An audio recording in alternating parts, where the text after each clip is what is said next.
The shrimp fork was still cold in my fingers when it happened. That strange, suspended quiet, the kind that settles just before a tornado tears the horizon apart. The ballroom rang with marble echoes and veined medallions, a place built for power displays, where egos wore cufflinks and Chardonnay poured as freely as denial. He was seated at table 7, directly beside Mr. Kessler, CEO of Grenor Systems, a man whose handshake once finalized a $90 million logistics deal. I wore black, functional, a neckline high enough to say, "I'm not here to impress you. I'm here to keep your warehouse from collapsing." And somehow, deep down, I already knew this would be my final gala. By title, I was no one special. Operations liaison, a job description with all the thrill of a tax seminar. But buried on page 42 of a 300-page defense contract was my real designation, listed under essential continuity. Corporate called it a key person clause. I called it invisible ink, only visible when someone was foolish enough to shine a flashlight on it. I was that flashlight. Before I go further, let me freeze the orchestra for a moment and whisper something that actually matters.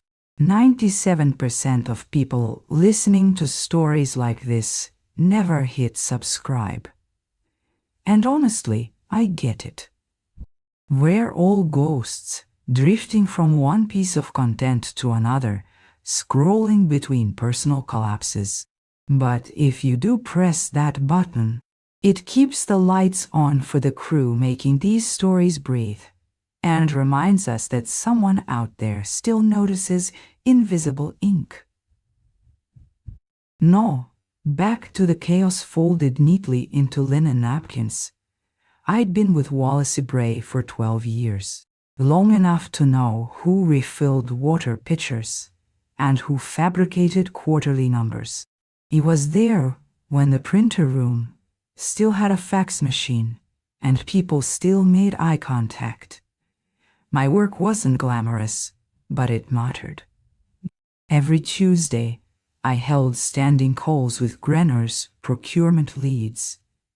Every Friday, I reviewed shipment redundancies the way surgeons scan for tumors. Every month, I recalibrated performance benchmarks that quietly saved millions and padded the bonuses of men whose names people remembered.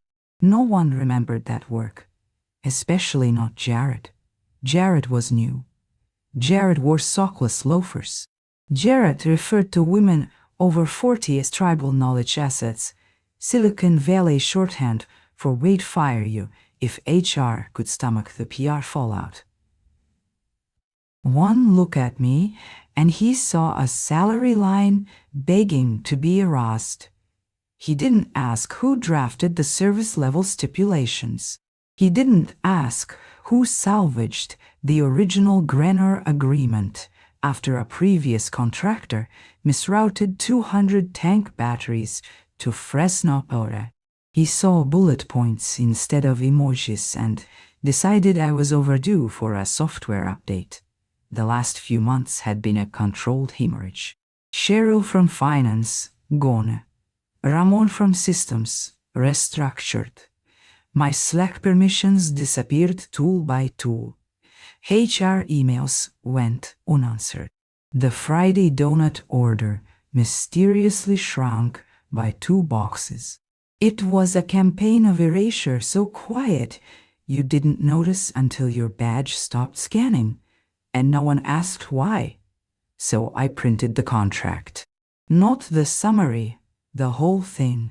I highlighted clause 17.4 in yellow and slipped it into my canvas tote with the calm grace of someone who knew exactly where the landmines were buried and just needed someone reckless enough to dance.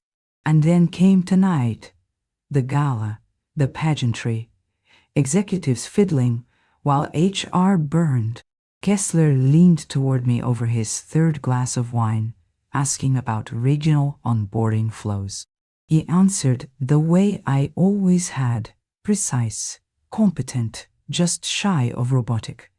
He didn't want spectacle. He wanted reliability. And for over a decade, I'd been the duct tape holding his systems together while our C-suite chased fantasies.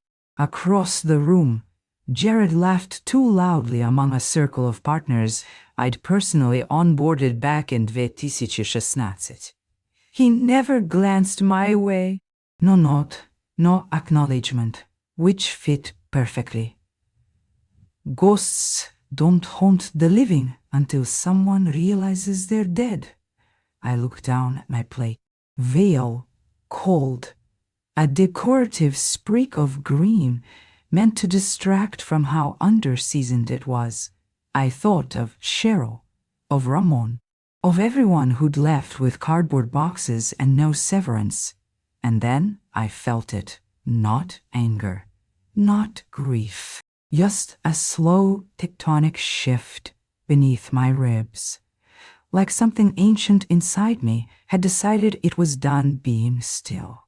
It had started with Cheryl. One Monday, she was simply gone. No goodbye email, no farewell sheet cake, just her desk stripped clean, except for a single post-it stuck to her monitor. In her careful handwriting, it read, "They asked for silence. So here it is." That same week, Ramon's calendar stopped populating. HR told us he'd taken a voluntary opportunity to pursue personal endeavors, which is the kind of corporate poetry people write when a man's livelihood gets erased over Zoom. He asked around the way you do when you've witnessed enough witch hunts to keep your matches dry. Softly, cautiously, like every sentence might be used against you later. No one had answers. Or more accurately, no one was willing to admit they did. Jared had been VP of Operations for all of 7 months, and his first proud initiative was something he called the Fat Cut.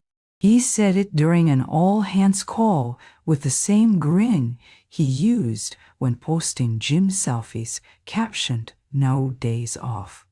Not even for HR. He didn't name names. He didn't acknowledge faces. He just told us we'd be trimming redundancies to align with post-pandemic scaling.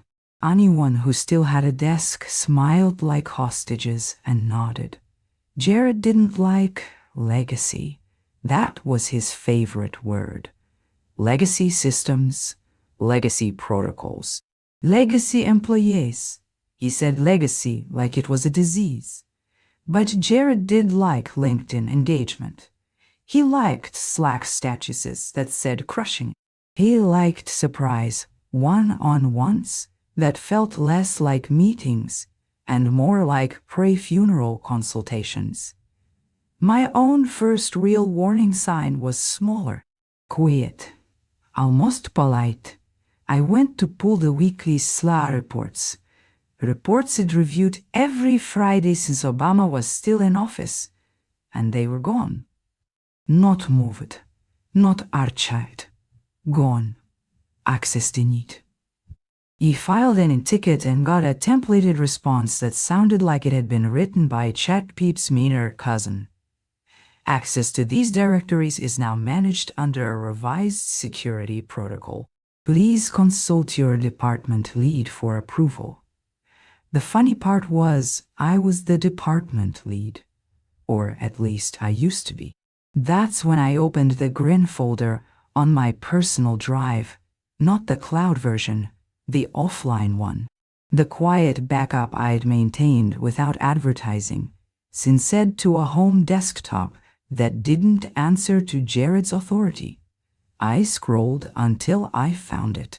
The contract, the beast, dated March 2011, signed by VPS who'd long since retired or vanished. Written in legalese, thick enough to drown in. I poured coffee, uncapped a yellow highlighter, and flipped to page 42. Clause 17.4. Continuity of service provision. The following individuals are designated as essential personnel. Removal from this project, whether through resignation or termination, shall constitute a breach of agreement unless pre-approved by both parties or replaced through mutual written consent. And there it was, my name first. He stared at it like it was an obituary for someone I hadn't realized had already died. That clause existed because of a scare back in 2010, when the old project manager disappeared midstream and left Granner weeks away from a shipping catastrophe. After that, they insisted anyone truly critical to the flow had to be contractually cemented. Legal put my name in because, as they said at the time, "You're the one who actually keeps this house standing." I printed that page, just the page, highlighted the clause, folded it once, neatly, then slid it into the canvas tote I brought to meetings Jared never invited me to. A few days later, my internal dashboard login began taking longer, like the system was hesitating before admitting I still existed. Then the monthly metrics review vanished from my calendar. I noticed I wasn't copied on procurement threads I'd historically led. My manager, if you could still call him that, answered my pings with that particular flavor of HR-approved fog. We're experimenting with a leaner format this quarter. Ellen, appreciate your flexibility. I wasn't paranoid. I was being phased out.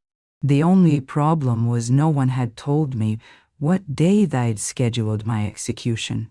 So I waited, quietly, like a blade behind glass. And Jared kept snipping away, whistling while he cut. They say black tie events are where partnerships get sealed. But all I felt was mine loosening, thread by thread. The gown itched like guilt. The heels pinched like deadlines. He walked into that chandelier hollow ballroom like a woman stepping onto a sinking ship, smiling for photos while knowing the lifeboats were reserved for the beautiful and the blind. The air smelled of money and fear.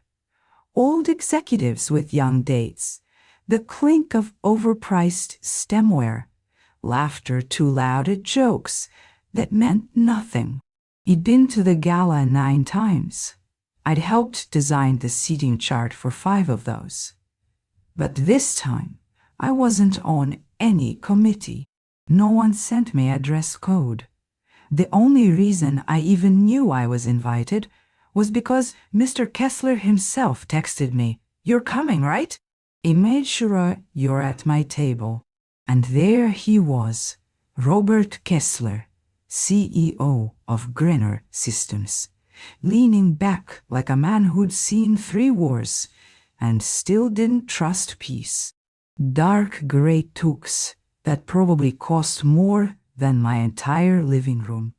Bourbon neat, eyes calm, calculating, the kind of man who reads government contracts for sport.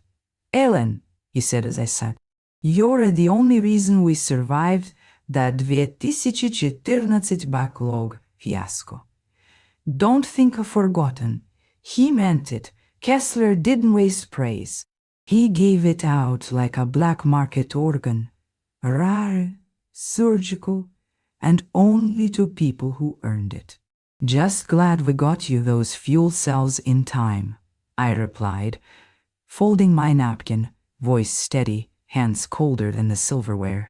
Across the room, Jared held court, teeth and hair gel, waving his arms like he was coaching a startup through a TED audition.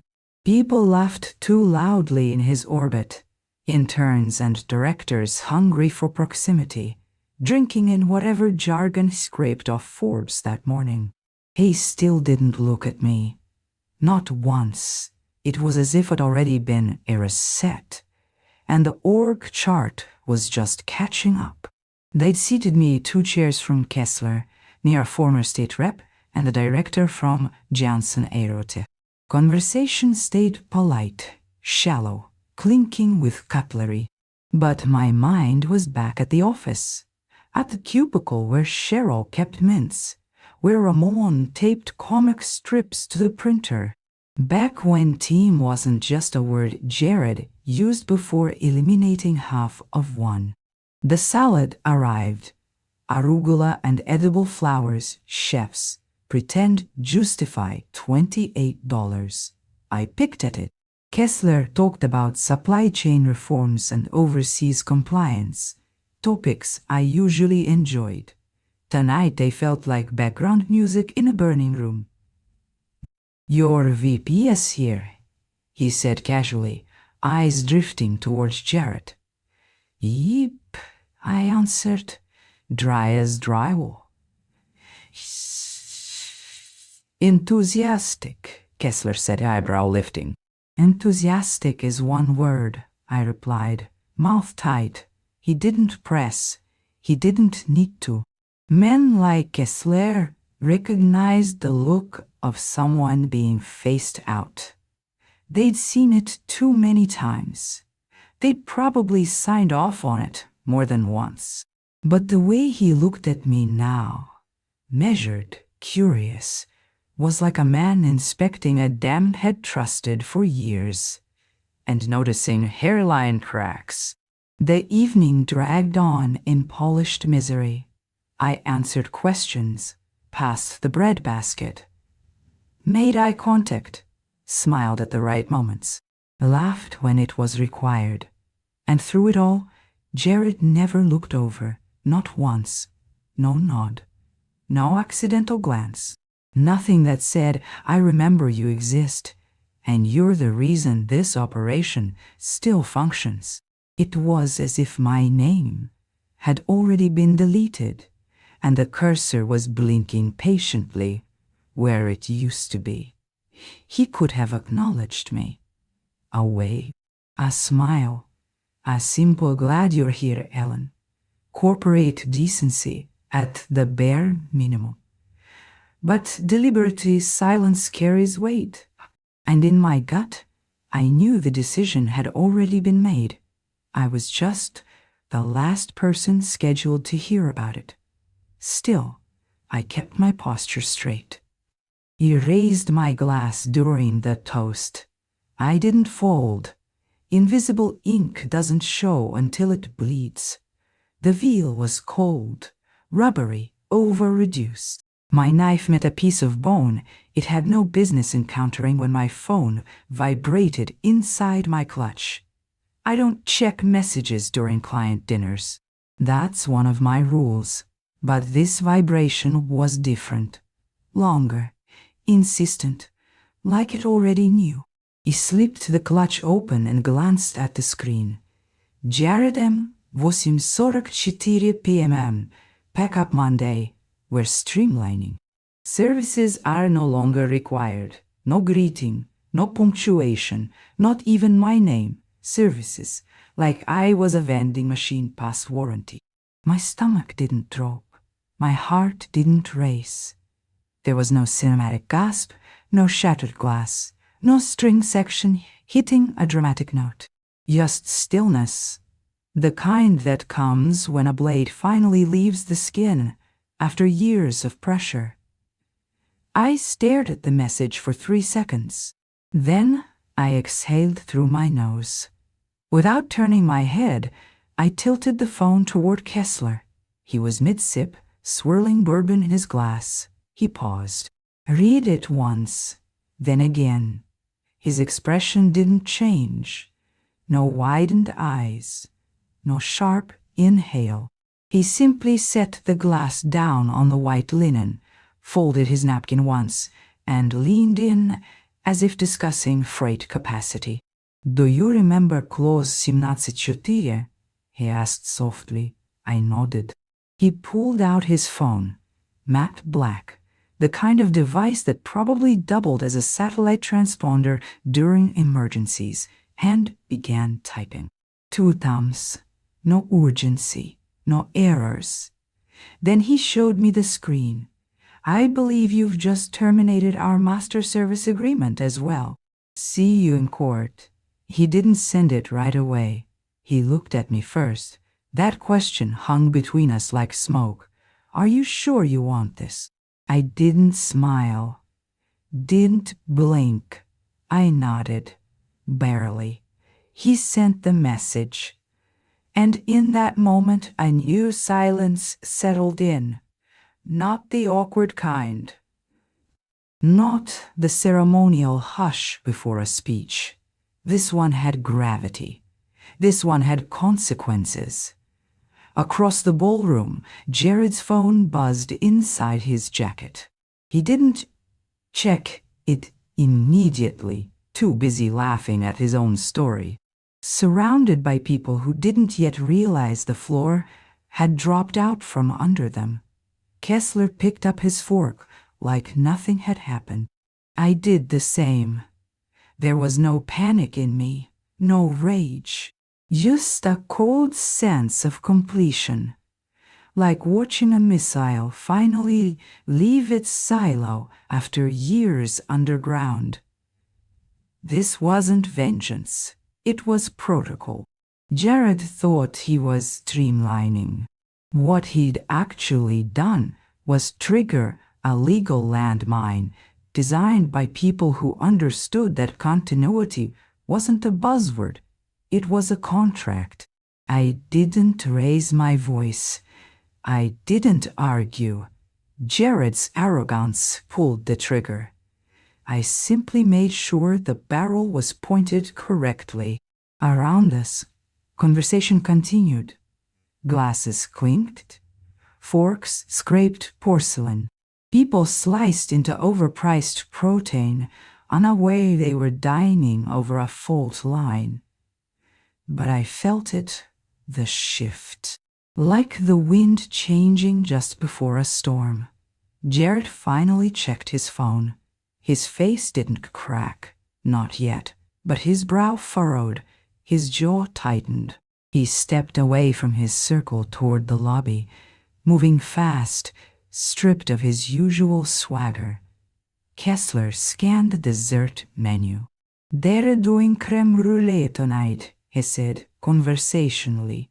"They always burn it," I replied. He smiled, thin, knowing. Not the only thing getting torched. The creme brulee arrived burned, of course. He ate every bite like I was spooning justice from a sugar-crusted coffin. Jared never returned to his seat. His chair sat empty, napkin folded, wine untouched, like a question mark with no answer. He watched him from across the room as he read the message again. His jaw clenched so hard, I thought his molars might shatter. Then he stood abruptly and disappeared into the shadowed lobby, like a man realizing mid-dance that his shoelaces had been tied together. The rest of the gala played on like a string quartet aboard the Titanic. Coffee poured. Awards were announced. Speeches droned. But underneath it all, something had detonated. Glances darted. Phones buzzed more frequently. Someone from PA whispered too loudly to the CFO. No one said anything, but everyone felt it. When Jared's name flashed briefly on a donor slide, I sipped lukewarm coffee and smiled. Because I knew Grenor's legal team didn't wait for calendar invites. Those people ate weekends for breakfast. By Saturday morning, they were already tearing through archived emails, amendments, call logs, and renewal terms. By Sunday night, someone in finance texted me a screenshot of a Slack message. Who approved removing the clause holder? No one replied. Monday arrived the way hangovers do. Loud, cruel, and full of consequences. I arrived at the office at 8:29 a.m. Right on time, as always. Hair neat, blazer pressed, the folded contract still resting in my toted bag like a quiet witness. He nodded to the receptionist as I passed. She didn't look up. That's when I knew it was already finished. At 8:37, Mark from facilities showed up at my cubicle. Porky. He held a small cardboard box like it might explode if he squeezed it too hard. He wouldn't meet my eyes. "Hey, Ellen," he said, voice barely above a whisper. "I was told to help you. Collect your things." "No need," I replied, reaching under my desk and pulling out the box I kept for seasonal mug rotations. "I travel light." I placed my charger inside. My stress ball-shaped like a shipping crate. One photo of my niece. That was it. I didn't take the plaque from 2018. They could keep their hollow trophies. I didn't say goodbye to anyone either. Why turn the living into ghosts? At the security desk, I removed my badge and slid it across the counter. The guard frowned. "They said someone would escort you out." "No need," I repeated. The front doors hissed open. The sun was too bright, the parking lot too quiet. I didn't linger. He got into my car, shut the door, and waited exactly 5 seconds. Then my phone buzzed. "Kessler, 9:02 a.m. Sit tight. This gets fun." 6 words. No emoji, no signature. Casual menace wrapped in punctuation. By lunchtime, the whispers started leaking. Granor's vendor relations team flagged the termination. Compliance raised concerns. An email chain surfaced showing Jarrett had made unilateral staffing decisions without consulting legal, directly violating the engagement terms for a Tier 1 contractor. I didn't need to intervene. All I had to do was stay out of the way while the machine did what it was designed to do. That afternoon, my inbox locked. My Slack profile flickered inactive. My name vanished from recurring meetings. But erasing a key name sometimes does the opposite of what you intend. Sometimes it unlocks consequences. But Tuesday morning, Wallace Ibrahim's lawyers had entered the first stage of corporate grief. Denial, white-knuckled and frantic. They sent Granor a memo claiming clause. 17:4 was contextual, non-binding, outdated.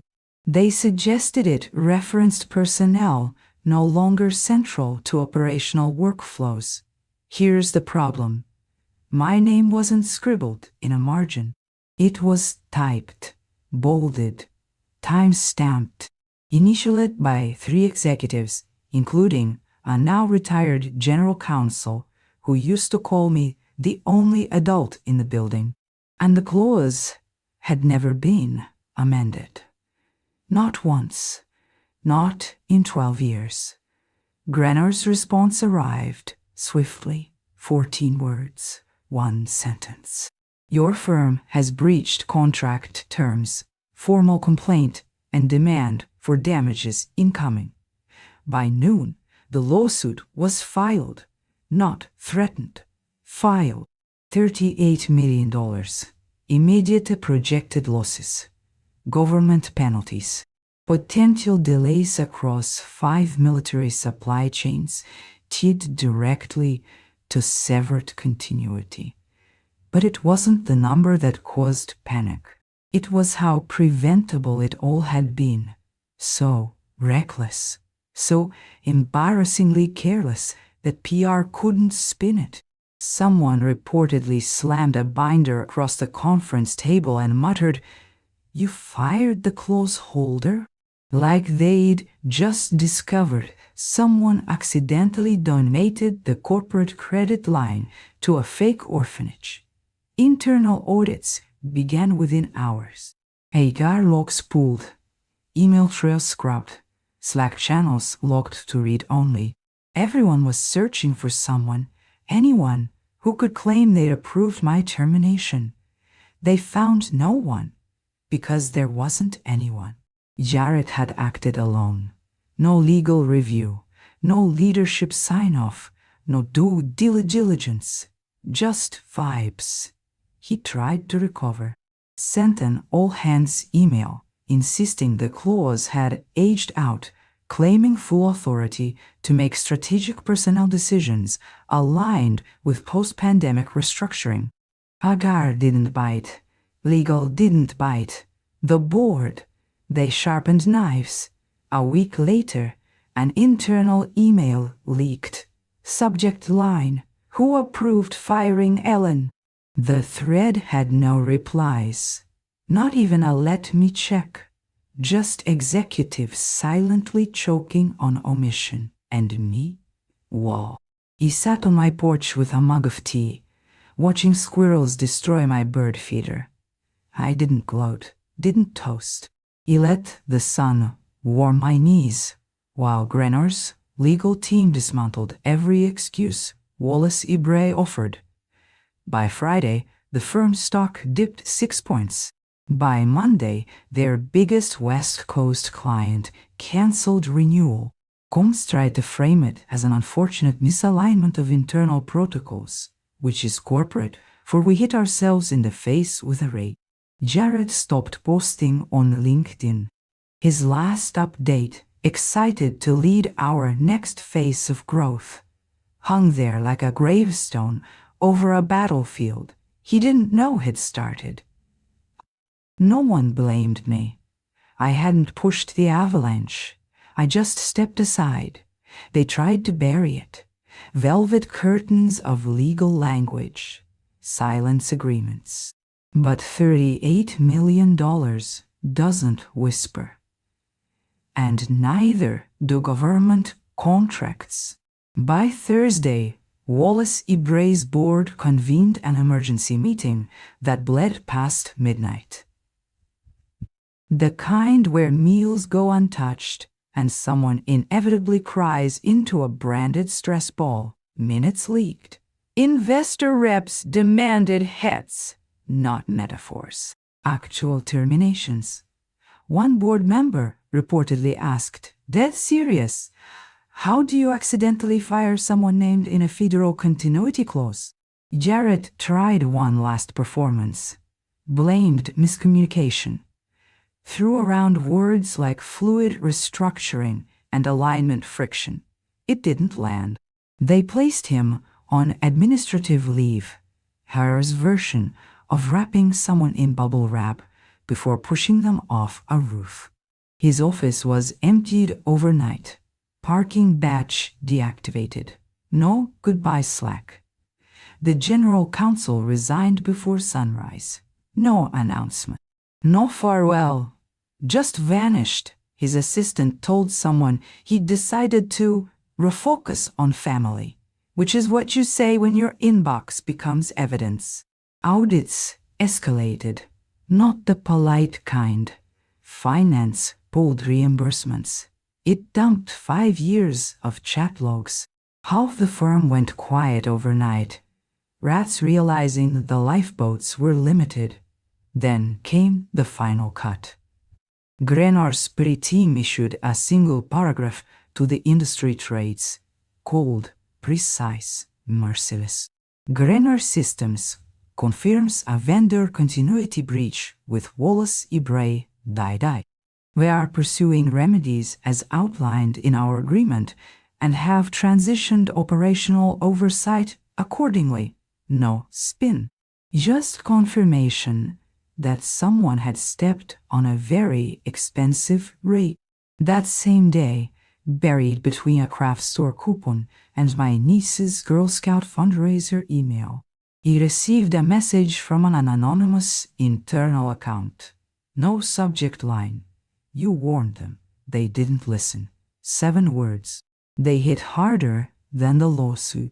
He stared at the screen, thinking of every risk memo, every continuity report, every warning quietly ignored or repackaged by someone with a better jawline and worse understanding of logistics.